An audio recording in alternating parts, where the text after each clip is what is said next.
Today's show is sponsored by Cloud Zero. For software-driven companies focused on growing margins, Cloud Zero is the only cloud cost intelligence platform that puts engineering in control by connecting technical decisions to business results. By analyzing cloud services like AWS and Snowflake, Cloud Zero provides real-time cost insights that help you maximize margins. Engineering teams can answer critical questions like, who are my most expensive customers? How much does this specific feature cost our business? What's the cost impact of re-architecting this application? With cost anomaly alerts via Slack, product-specific data views, and granular engineering context that makes it easy to investigate any cost, Cloud Zero is your complete cloud cost intelligence platform, connecting the dots between high-level trends and individual line items. Join companies like Drift, Rapid7, and SeatGeek by visiting cloudzero.com/cloudcast to get started today. That's cloudzero.com/cloudcast. Cloudcast Media presents from the massive studios in Raleigh, North Carolina. This is the Cloudcast with Aaron Delp and Brian Gracely, bringing you the best of cloud computing from around the world. Good morning, good evening, wherever you are, and welcome back to the Cloudcast. We are coming to you live from the massive Cloudcast studios here in Raleigh, North Carolina. A new month kicking off, September of 2022. Kids are going back to school. The fall is just right around the corner in terms of the calendar, and unfortunately, it's going to start getting a little bit darker each day until we start to get into October, November, December. So enjoy the sunshine while you can, especially if you're in the northern hemisphere. I guess if you're in the southern hemisphere, maybe things are starting to get better for you. But that's a part of school I don't totally remember. So if I have that backwards, I apologize for our friends down in the southern hemisphere. Anyways, hope everybody's doing well. This is a show's going to go out on Sunday, which is the day before Labor Day here in the United States, which is kind of an interesting holiday. I know that sounds a little bit United States centric. We try and not be so U.S. centric, although that's where we live. But there is International Work Day in a lot of places around the world. I think I read in about 80 countries. I don't know if they're all celebrated on the same day or not. I should probably do some homework on that. But I was thinking about it just in the perspective of we, at least here in the United States, we have this holiday called Labor Day. It's sort of the end of summer, if you will. And it's a weird day because we celebrate labor. Those of us who work, and those people who probably do much harder jobs than we do in tech, where we often are sitting in a air conditioned room or in a comfortable chair or under a roof, and are just using our hands and our brains and stuff like that, as opposed to folks who do very difficult, grueling physical labor. But anyways, it's a holiday we call Labor Day, and we celebrate it by not doing any labor. We take the day off. So it kind of got me thinking, kind of try to put a little bit of perspective for me. This is a Sunday perspective show. Try to think a little bit about labor, and we sort of have this thing that goes on back and forth within the tech industry, and I think it probably goes on back and forth with a lot of industries. Labor has been front and center for the last 2 or 3 years for most of the world. A lot of things have happened. We're seeing a lot of industries that are had people leave, had people quit. The Great Resignation, not just in technology, but in a lot of industries, whether it was for labor conditions or wages or just proximity to your other workers and you couldn't work and all sorts of things. But a lot has changed over the last couple of years, 2 or 3 years, from people making more money, people quitting their jobs, people seeing wages rise, but because labor shortages, all sorts of labor-related things, and it always brings up the question of do we live to work or do we work to live? Are we okay with with sort of the incremental change in what labor looks like? So I thought what I would do on this fine Labor Day holiday weekend is talk a little bit about the concept of labor, especially as we think about it from a tech perspective. A lot of us are doing work day in and day out, sometimes late nights, sometimes weekends. And so I thought what I'd do is after the break, talk a little bit about labor and some perspective on labor on this Labor Day weekend. So get to that right after the break. Buffering. How annoying. Did you know that 17 out of 20 people stop watching a video because of stalling and rebuffering? Don't let your users click away to a competitor's site. If your business lies in online media, rely on CDN77 to deliver a seamless online experience to your audience. CDN77 is one of the leading global providers of content delivery network services. They power the world's most popular websites and apps, such as Udemy, ESL Gaming, live sports TV, and social media platforms. Aside from their massive and redundant global network, you're going to love their no BS attitude and skilled team of engineers ready to help 24/7. No chatbots, no tickets bouncing around unresolved for days, just people who know your use case and can immediately help you pinpoint and fix the problems. Don't wait until users run out of patience. Go to cdn77.com/cloudcast and ask for a free trial with no duration or traffic limits. That's cdn77.com/cloudcast. And we're back.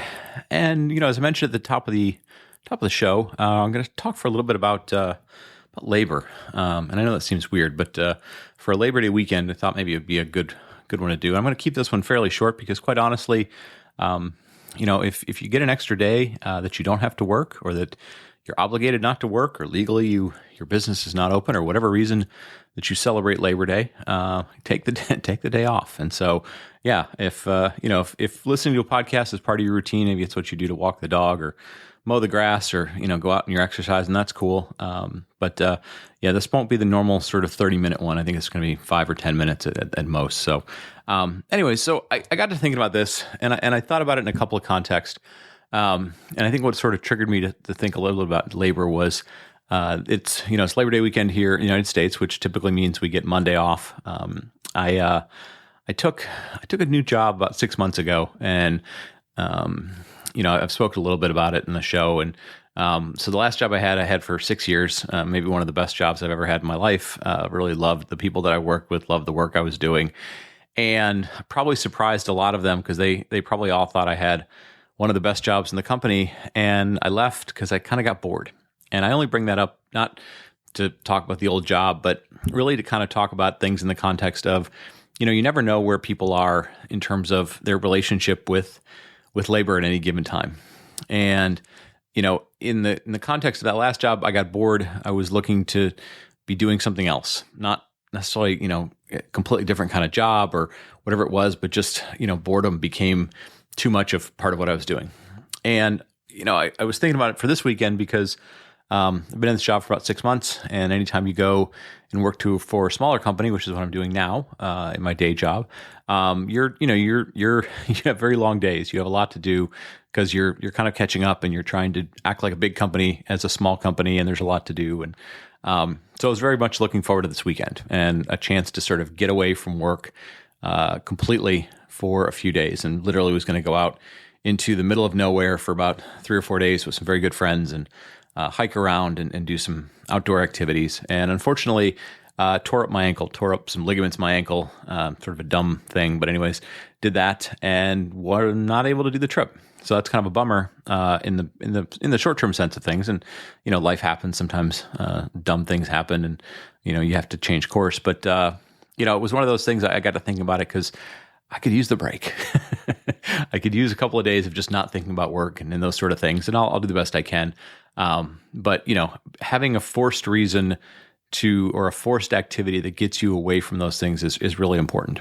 And so I think the bigger point about, kind of what I wanted to talk about today was, it's important to sort of not only understand your relationship with work, with labor at any given moment in time, or in a period of time, because you're gonna have a relationship with labor that's going to evolve over time, right? So you get your first couple of jobs, or you get out of college or whatever, and a lot of what you're trying to do is your relationship with labor is kind of a combination of, you're trying to make some money because you're now out on your own and you've got bills to pay, or college debts, or trying to buy a car or whatever it might be. You're trying to have fun, but you're also trying to make a name for yourself. You're trying to learn some things. You're trying to establish yourself in a career. You're trying to figure out who you are. You're trying to figure out, do I like what I'm doing? Do I not like what I'm doing? What will I like doing? Because, for 99.99999% of us, we have to work. It's just sort of part of life.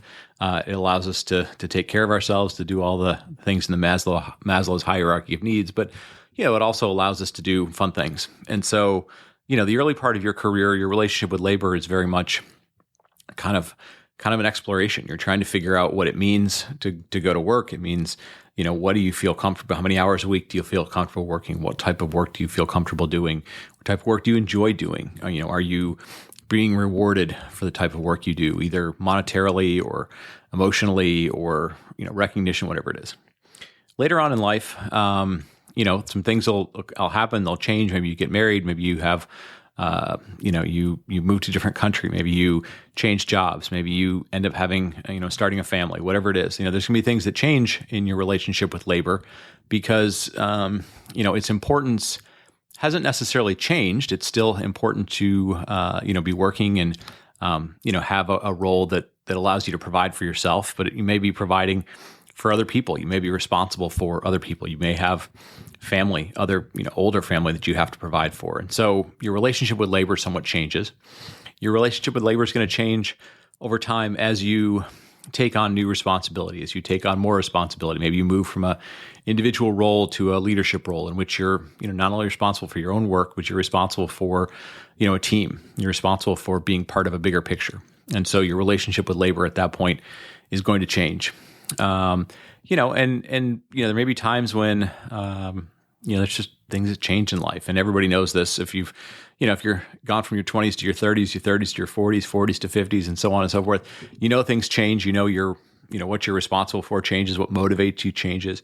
And I think the biggest thing to remember is probably two things. If you take anything away from this Sunday perspective things, is two things. Number one, especially unless you work entirely by yourself, and there probably are some of you that work by yourself, but the reality is you're probably working with customers, clients, whatever you're doing. But let's say you're an individual, you probably don't have to worry about this nearly as much. But if you work on a team, which is probably the vast majority of people that listen to this call, in some way you work on a team, you work for a company, it might be your own company, it might be somebody else. It's important to understand that not everybody in your team, not everybody in your company, not everybody you interact with is going to have sort of the same relationship with labor. And, you may be really motivated at any given time to do something. And you may find that certain people in your team aren't as motivated. And, that could be for various reasons. They could be, going through relationship issues. They could be going through, inflection points in their career. They could be super excited about something new that you're working on. You could be, at the end of a project and you're kind of tired and burned out and they're starting something new. And, so it's always kind of conscious. It's important to sort of consciously keep in your mind, not only where you are with your relationship with labor in terms of, are you excited about your job? What's it doing for you? But also to think, hey, where are other people? The people that you work with, the people that are dependent on you, that you're dependent on, where are they? Kind of have an understanding of that, because that can have a very big impact on the kind of expectations that you set with them, the type of expectations that you convey to them as to how well you're going to do something or how important something is. And so that can be really, really important.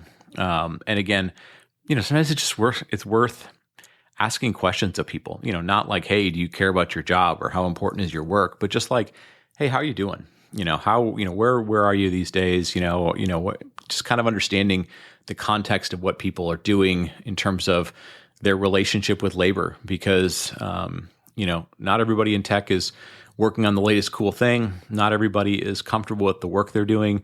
In some cases, people love the work they're doing and they have a crappy boss. And so, the deadlines they have are unmanageable, or the workload they have is not well funded, but the amount of work they have is overwhelming. And so, it's always good to, not only engage with the people that you have to engage with in terms of, hey, what are you doing? What's getting done? What's the timeline for these things, or how much does it cost? But just, try and get some context of where they are, especially if, the interactions you have are bumpy, or, things seem to be slower than usual, or maybe the quality isn't what you would expect, or whatever it might be.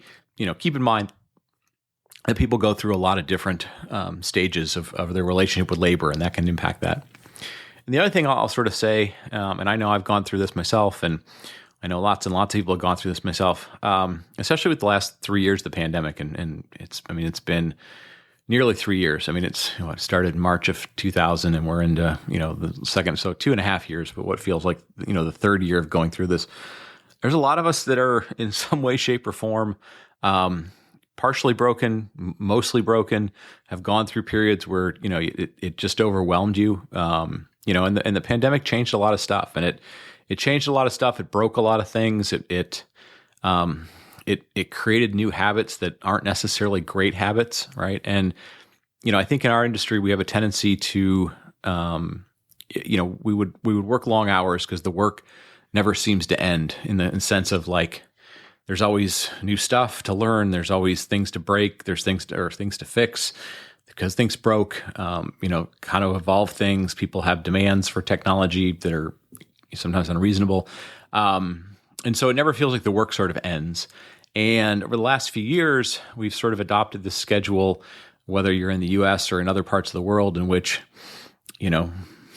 Zoom calls didn't have it wasn't 8 to 5, it wasn't 9 to 5, it wasn't 8 to 6, it wasn't, time zones didn't matter and all those sort of things. And so I think for a lot of people, you developed habits out of survival mode in the last 2 years, 3 years. And in some cases, we haven't unwound those. We haven't fixed them. They've become the new normal. And, I know a lot of folks who probably aren't real happy with that, right? They got themselves into a situation, they survived the last couple of years. And it's okay to sort of recognize like, yeah, some stuff might be broken and I might need some of those breaks. And, I can say, from firsthand experience, sometimes change is good. Change is never as easy as you think it is.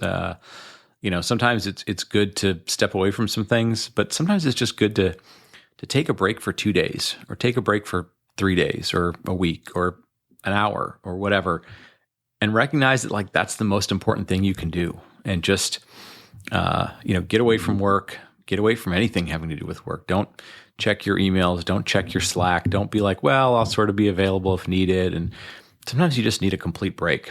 Because again, we've gone through so many strange things over the last couple of years. And I think quite honestly, like, some of the habits that I've seen people develop, and I don't mean, unfortunately like addictive type of habits, but just, how they're working, how they're maintaining their health, how they're, the relationships that they used to have that were built on more face-to-face personal things that have gone away and all that stuff. Like a lot's changed and a lot's been sort of broken because of survival. It hasn't necessarily been fixed back the way it was before. And it doesn't always feel like we're going to necessarily get back to that, whether that means going back in the office, whether we like it or not, or whether it means having events, local events, big national events, regional events.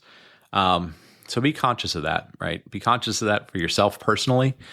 Be conscious of that for people on your teams, for friends.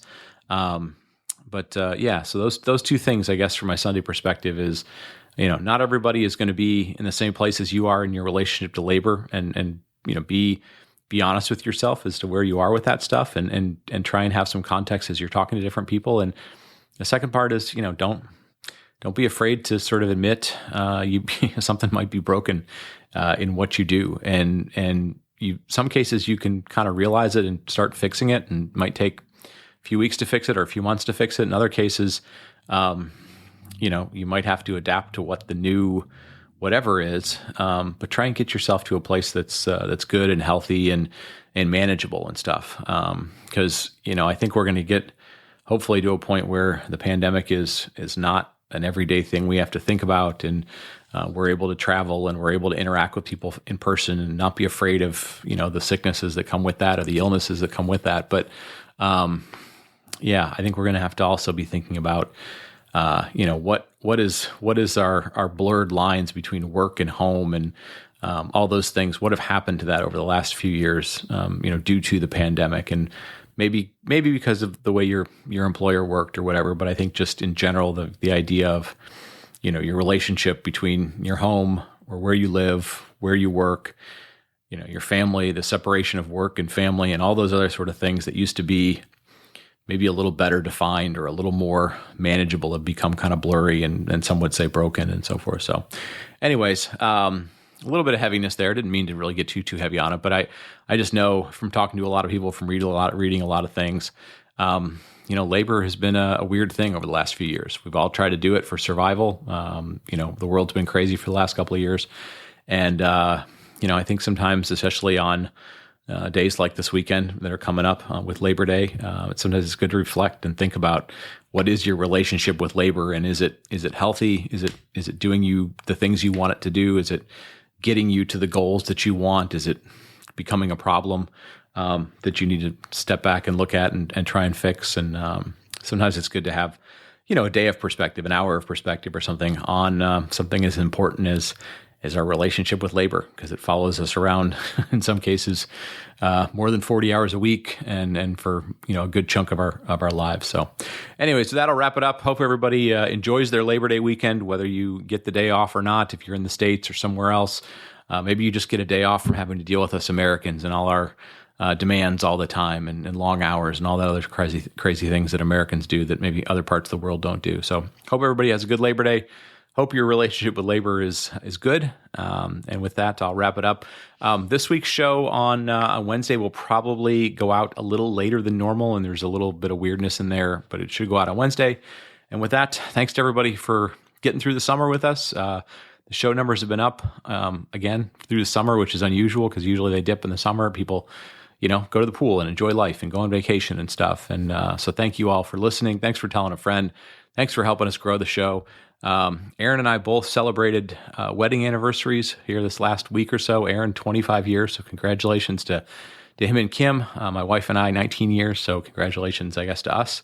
It's crazy that the two of us have a wedding anniversary on the same day, which is kind of unusual. Not at all planned, just dumb coincidence. But so thank you to both of our wives for putting up with our nonsense for all these years and putting up with us. And with that, I'm going to wrap it up. Thank you all. We'll talk to you next week. Thank you for listening to The Cloudcast. Please visit thecloudcast.net to find more shows, show notes, videos, and everything social media.